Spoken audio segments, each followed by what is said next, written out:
नमस्कार, राम राम दोस्तों।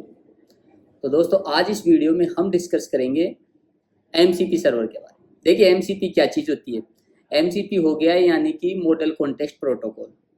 तो देखिए कभी जैसे कि हम कोई भी जैसे चैटबॉट पे एआई पे जैसे कि क्लाउडी हो गया, जेमिनी हो गया या जैसे कि चैट जीपीटी हो गया, इस पे कुछ भी सर्च करते हैं तो क्या कभी अपन ऐसे हो सकता है कि वो अपने सर्वर पे अपने डाटाबेस को एक्सेस करके वहाँ से डाटा निकाल सके। ठीक है ना। तो एमसीपी यही काम करता है कि हमें वो क्या करता है कि अपन एआई को अपने डाटाबेस का या अपने सर्वर का डाटाबेस का एक्सेस देते हैं, वो वहाँ से उसके अकॉर्डिंग रिजल्ट निकाल के देता है। तो ये जो सारा काम करते हैं ये जैसे कि नोड जेएस में भी लिख सकते हैं, पीएचपी में भी लिख सकते हैं। इसमें क्या करते हैं कि हम कुछ फंक्शंस बना देते हैं, उस फंक्शंस का फिर कोई भी ओपन एआई का की लेके उसको फिर अपन उस फंक्शंस को प्रॉम्प्ट के जरिए एक्सेस करते हैं।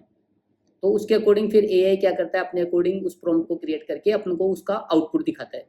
अभी देखिए पहले हम लिखते थे सेलेक्ट क्यूरी, ये सब कुछ लिखते थे, टेबल डाटा ये सब कुछ बनाते थे। वो मतलब काफ़ी तरीके से एक तरीके से मतलब कि अभी अभी के आज के टाइम में थोड़ा सा कैसे लगता है कि यार वो तो ओल्ड फैशन हो गया। अब मुझे क्या करना है, जैसे कि देखो मैं आपको भी अपना स्क्रीन शेयर करके आपको बताऊंगा कि एआई क्या कर सकता है, क्या कर रहा है। और अभी आज के टाइम पे डेवलपर्स का और डिजाइनर्स का कहाँ क्या स्टैंड हो पाता है, आने वाले टाइम में वो कितना क्या इस पे सर्वाइव कर पाएंगे, क्या नहीं कर पाएंगे, किस तरीके से ये काम हो रहा है। तो इसका देखो मैं भी आपको एक अपना स्क्रीन शेयर करके एक डेमो देता हूँ कि मैंने एक ऐसा सिंपल सा एक प्रोजेक्ट बनाया है। मान लीजिए कि वो एक एजेंट हो गया और एजेंट मेरे डाटाबेस को एक्सेस करता है और मुझे उसके अकॉर्डिंग मुझे आउटपुट रिजल्ट देता है। ठीक है, तो देखिए। तो दोस्तों देखिए अभी जैसे कि मैंने अभी अभी बताया कि एमसीपी सर्वर के थ्रू मैंने कुछ ऐसा बनाया है। वैसा कि ये मैंने चैट जीपीटी या क्लाउड से मैंने ये एचटीएमएल वेब ये कोड लिखाया है। पर अपन ये टेस्ट कर सकते हैं कि देखिए किस तरीके से आगे जाके काम डेवलपर्स के लिए, डिजाइनर के लिए कैसा कम हो जाता है। ये जो सारा जो इंटरफेस आपको दिख रहा है, ये मैंने क्लाउडी से बनवाया है।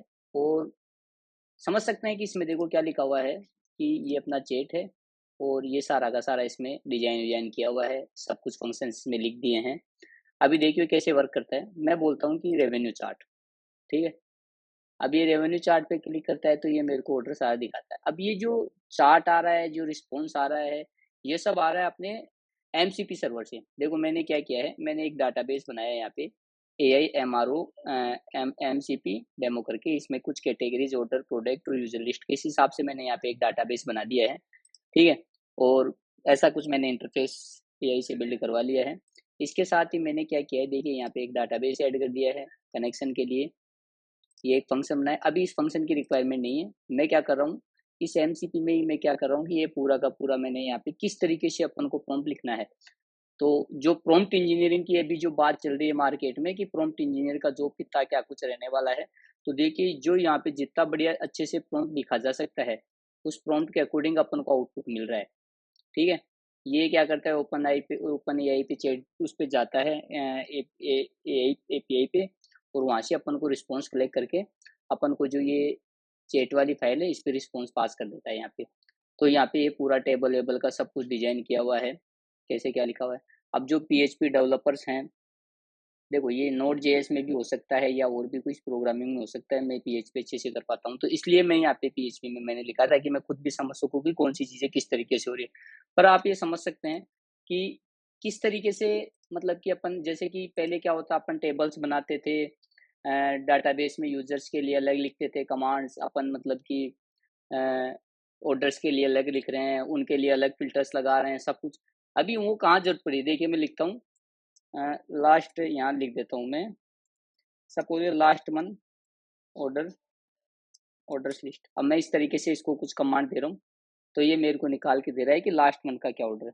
अब देखिए मतलब कि कहाँ जरूरत पड़ रही है कि डेवलपर्स को, या जैसे फ्रंट एंड डेवलपर को ये सब कुछ लिखने के लिए। मैं बोलता हूँ प्रोडक्ट लिस्ट दीजिए, तो देखिए सारे प्रोडक्ट लिस्ट मेरे को मिल रहे हैं। अभी मैं बोलता हूँ कैटेगरी लिस्ट दीजिए, तो ये कैटेगरी का लिस्ट दे रहा है मेरे को। अभी मैं बोलता हूँ कि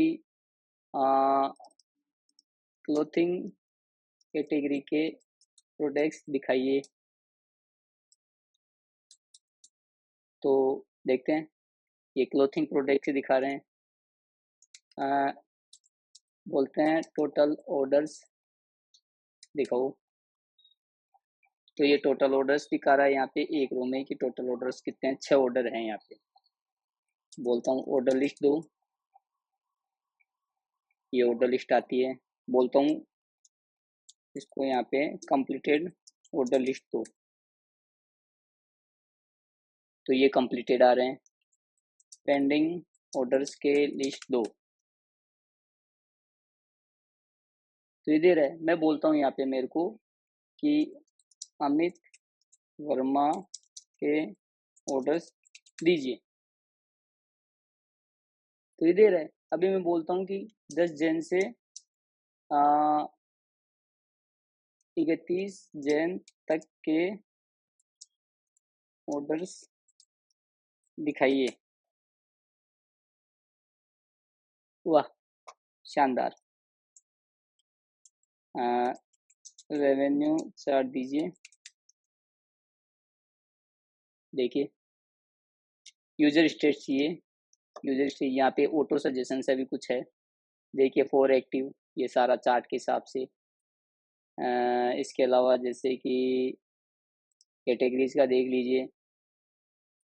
तो अब ये जो सारा काम हो रहा है इधर, तो ये सारा क्या हो रहा है, देखो यहाँ पे सिर्फ एक chat chat chat dot HTML मैंने ये फाइल बनाई है, तो ऐसा कुछ इसका इंटरफेस मिला मेरे को, डाटाबेस कनेक्शन के लिए बनाया। और ये वाली फाइल तो मैं कहीं यूज ही नहीं कर रहा अभी, सिर्फ ओनली ये। इस फाइल को मैंने क्या किया है, इस फाइल को मैंने डाटाबेस का एक्सेस दे दिया है, और ये मेरा स्कीमा बना हुआ है डाटाबेस का। तो ये क्या करता है, ये खुद से उसको सब कुछ करके और ये आउटपुट देता है। तो इस तरीके से अपन समझ सकते हैं कि आने वाले टाइम में मतलब ये एआई कहाँ तक जाएगा, डेवलपर्स का कितना रिक्वायरमेंट रहेगा, प्रॉम्प्ट इंजीनियर कहाँ तक जाएंगे। बाकी ये जो डेमो आप देख रहे हैं, अगर ये आपको डेमो चाहिए तो मैं अपना गिट पे इसको अपलोड करके आपको इसका यूआरएल दे दूंगा, आप वहाँ से डाउनलोड करके खुद भी चेक कर सकते हैं। और आई थिंक अभी सभी को ये समझ सकते हैं कि ये किस तरीके से वर्क करता है, एमसीपी सर्वर क्या चीज़ होती है।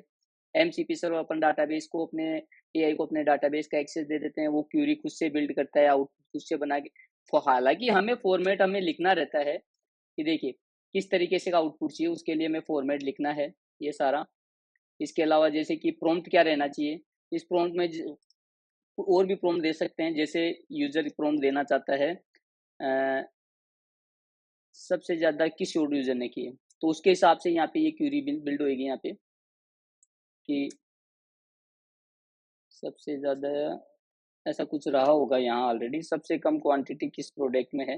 तो इस तरीके से अपन को यहाँ पे सिर्फ प्रॉम्प्ट सेट करना है, क्यूरी लिखनी है, तो उसके अकॉर्डिंग ये अपन को यहाँ पे आउटपुट देगा।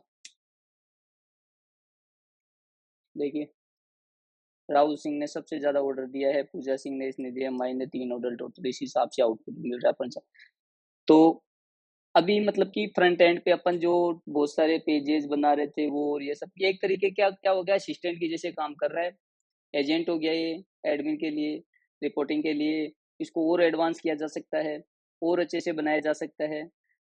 पर ये एक एमसीपी का एक सिंपल सा डेमो है, बट अगर इसको एडवांस लेवल पे लेके जाया जा सके, और भी क्या क्या चीज़ें इससे करवाए जा सकते हैं, किस तरीके से कोड अपन लिख के, किस तरीके का प्रॉम्प्ट अपन दे के अपन इससे क्या कुछ नहीं करवा सकते, ये बहुत ही मतलब कि ज़बरदस्त है। ठीक है, ओके।